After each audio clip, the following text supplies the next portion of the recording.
好，我是九妹小美，终于回到我们的九美阁了。今天呢，又有小姐妹给我寄来她美美的传统苗族盛装。之前九妹做过很多期大花苗的服饰分享，但是呢，他们说我九妹穿的这个大花苗裙子都不是正宗的传统款。今天有个小姐妹来自贵州安顺，特地把她传统的这种手工蜡染的大花苗的裙子给我寄过来，让我带着粉丝们给大家看一下我们传统的大花苗裙到底长什么样。这一条呢，就是大花苗裙的这个传统款，他们的裙子其实还是以中短款为主，裙子上有很多的横条条，表示对苗族走过的迁徙路的一种黄河、长江啊这种千万条迁徙路的一种记录。上面的这种细的这种纹路呢，也非常的细腻，有这种花纹、太阳纹，还有这种条纹状，整体呢是有一种古典秩序感。而且呢，传统的大花苗裙，它真的看起来有一种非常神秘的古典蓝，一看就非常的有穿越感。它的材质呢是采用这种纯手工麻布的，就是用那种老布机子织出来的纯手工麻布。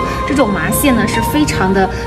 舒适，它没有那种麻的粗劣感，非常的舒适透气。我们把这个裙子铺开来呢，它就是这种非常漂亮的太阳纹的形状。这是我们苗族的百褶裙，都是有一个特异功能，就是把它铺开来，都像一个非常漂亮的一个正圆形，摆在家里都是非常美的一件艺术品。它的第二条裙子也是这种手工蜡染纹，它的蜡染纹相对来说更加的简白一点，上面呢就是大花苗非常经典传统的这种十字交叉纹，做成了这种梭形的这个形状，它的层次感也非常的分明，而且上面有大花苗非常典型的颜色，黄色、黑色配这种白色。大花苗的一个非常典型的一个